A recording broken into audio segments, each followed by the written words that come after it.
What's good in the hoodie? It's your man Nico Boogie. Nico B with the steam. How y'all doing? I'm coming at y'all with another one. So today, I just started off like this. Please like, share, subscribe to my YouTube channel. I have been absent for a long time because I've been doing a lot of thinking, research, and pondering about this movie, Wakanda Forever. I've come to the realization that we as a people have to get into a place of power to where we can tell our own stories the right way. But the also realization I have is the way that Black Panther has been portrayed and what plans that the MCU had for said character, which is T'Challa, was going to lead to a couple of things. One, that would have been a segue for more lead black-led franchises with the MCU. It probably would have, and I'm not saying it's going to, because Marvel's going to wake up eventually and see that they messed up. And the reason I say that is because from what I've been watching from Planet Fanatics, my two mentors, Theo Butler and B-Real with D-Real, I think DC is going to do better with their black characters that they have than Marvel at this point.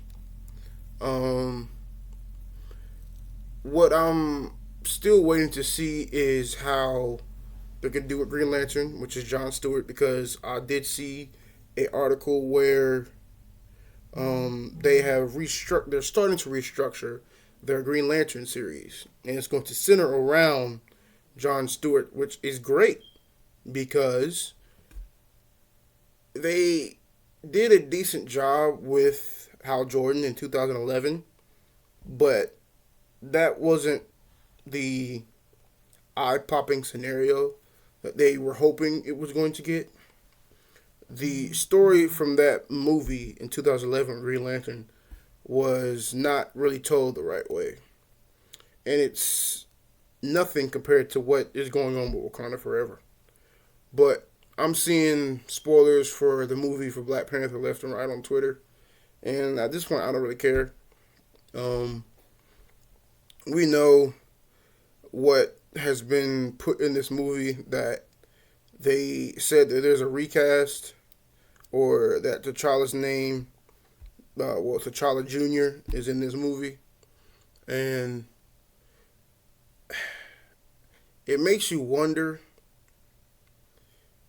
how do we fall this quick? And what I mean by falling is, how do we go from 2018 to having one of the best years for black culture being exposed, African culture being exposed, and having a rich reception from that worldwide, to now we have something to where it's almost the end. We get 4 years, that's what we're saying. We get 4 years of black excellence. And then all of a sudden, back to power, raising Canaan, and all that other bull crap. And it's at a point where you gotta think. But what I was gonna go say is, they were gonna probably do, now that we're in the cosmic / multiverse saga, is they were probably gonna introduce Adam Brashear, which is Blue Marvel, which I'm pretty sure they are gonna do that, because that's what they look like to be setting up. Because they have Captain Marvel, they have the Eternals, they have the Celestials, and eventually when the Fantastic Four come into play, they're going to introduce Galactus. And the way that I say that is, it's going to be a situation where they already have America Chavez, they have Monica Rambeau, they have the essential Ultimates team already set up. And with Black Panther being the forefront of the MCU, that is all the more reason they should recast T'Challa. Because there is no multiversal T'Challa with the Ultimates. It's 616 T'Challa. And you gotta, and of course you have to read the concepts. You have to read the comic books for all these things because that's where the information lies. And I'll be remiss if I did not say that I have not read those because I haven't. But I'm going to purchase those comic books to get more information.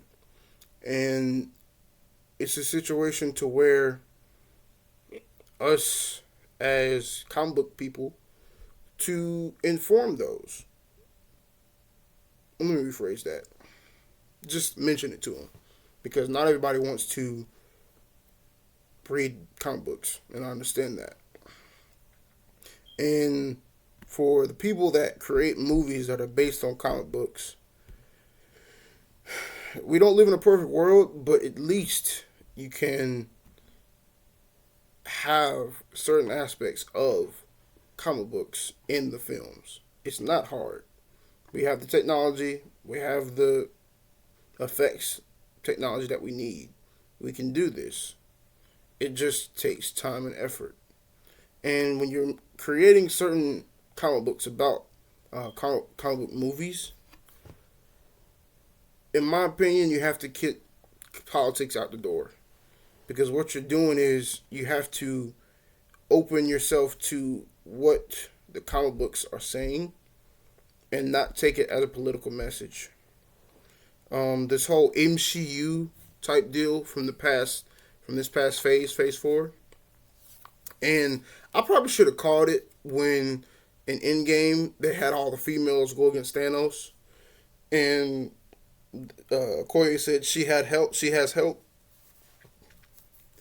That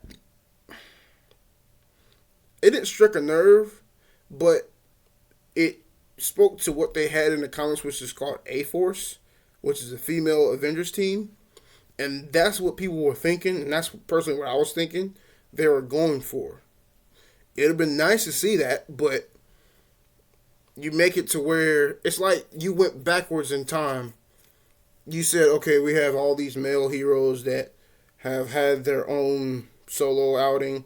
Phase 1 through 3, that's all the males. Phase 4, oh yeah, let's just give all the female characters their respective TV shows. Let's push it to where the males are almost non-existent, and even to the point where we're gonna take screen time away from the characters that actually made these female characters.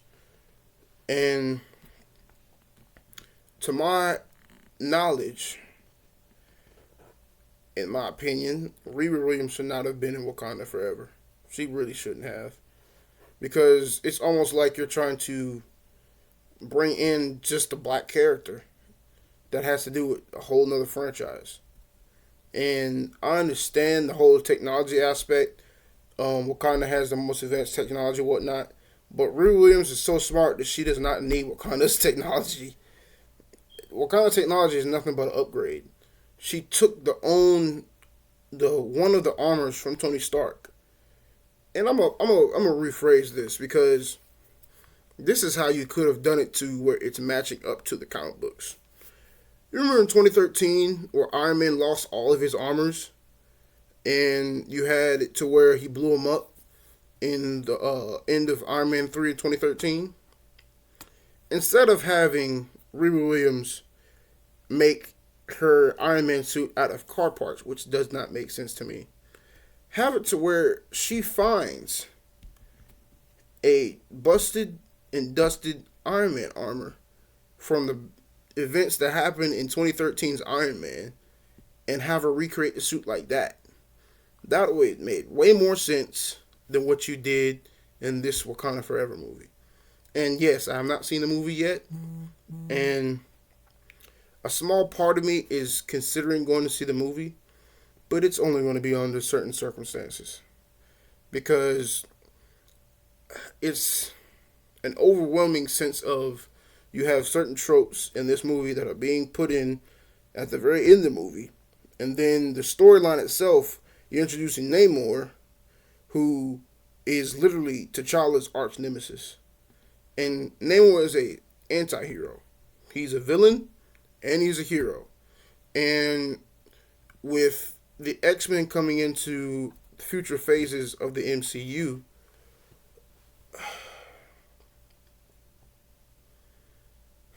God, I don't want to say this, but I have to.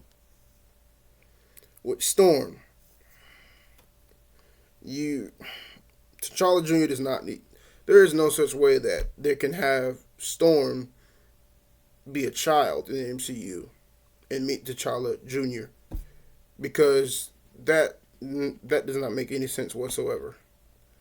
When the X-Men are introduced, they are going to probably have it to where Professor Xavier already knows about T'Challa. And it's a very peculiar situation. And the one thing that I hope and pray that they do is that Nakia is turned into the villain that she's supposed to be. Because T'Challa was never supposed to be with her in the first place. And from reading what I've seen and what I have gathered information in my thoughts, the way that Nakia is supposed to be portrayed is as a psychotic villain that is obsessed with T'Challa. Not to where T'Challa and them are all lovey-dovey and stuff like that. T'Challa literally is only for Storm. That's all that Storm was going for, is T'Challa. And when you have it to a sense to where the story structure does not portray that. In 2018, I understood. I don't even know. Hold up. When did Disney buy Fox? Let me see. When did Disney buy Fox? March 19th, 2019. According to Wikipedia. So, in March of 2019, that's when Disney officially bought Fox. So they bought it a year after Black Panther came out. So, and yes, it's going to take time for the X-Men to get into the MCU. But the main hope was that we would see the main romance between Storm and T'Challa. And the whole meme to where you see the guy walking with his girlfriend and he turns around and sees a bad chick walk by, and that would be Storm, and T'Challa's looking at Storm and he's like, "Ooh, yeah, that's Storm right there, my real girlfriend." And then you have Nakia like, "Oh no, you didn't." that would have been that would have been funny. I think I've seen that before, but I digress. The one thing that we have yet to see is, and I don't believe I've pitched this, but I'm going to say it in this video. Hunter, who is the adoptive child of T'Chaka. We didn't see none of that. And in this second movie, if they would have recast it, they could have done a Captain America Winter Soldier type-ish story with that. And the way I said it is because of Deadliest of the Species, which is a comic book that I have not read yet, but I have gotten enough information to where I could form the, I don't say correct movie, but the best way to portray this into a movie was T'Challa has spies, basically the war dogs, that are being killed one by one, and T'Challa is the one who's taking recognition of that. You have him go and investigate. You can have Shuri on the throne while he's away and have him investigate what's going on. And come to find out that it's Hunter that's the one that's killing him off. Hunter reveals to T'Challa that he was adopted by his father and that he's been trying to get back to Wakanda ever since the events of 2018. And since he's been gone for the past 5 years, Hunter was one of the ones that was not dusted, and that he was trying to find his way back to Wakanda because you could have it to where he was kicked out, or to where he was on mission and that he could not get back to Wakanda due to certain circumstances. And you have so many stories that can be created from the comic books that are inspired by the comic books. It's not that hard to put some of the things that are in the comic books onto the screen, because in this movie with Wakanda Forever, and I remember watching Planet Fanatics live and seeing how I think one of the main guys was just watching the trailer and seeing how T'Challa could have been right side by side with Shuri fighting off the Atlanteans. And so, even to the point where this whole movie, and I joke about it sometimes, but if you haven't seen The Woman King, then you should probably go watch it. But this movie, and I'm not bashing females, I'm not trying to sound misogynistic or anything like that. This movie is basically the Marvel's version of Woman King, because you have Woman King, you have the female warriors, you have the main female protagonist going against a male protagonist, and that male protagonist is trying to figure out whatever he's trying to figure out with Wakanda.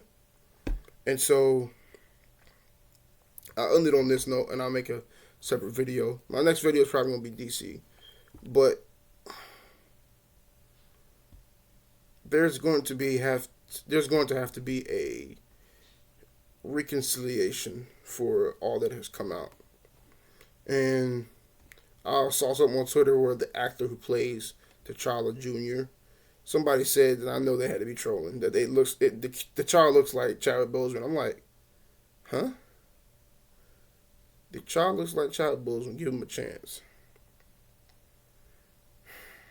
When it comes to child actors, I'm not even gonna get into that because that's a whole different ball game. But thank y'all. I'll see y'all on the next one. Please like, share, subscribe, and I'll catch y'all later. Peace.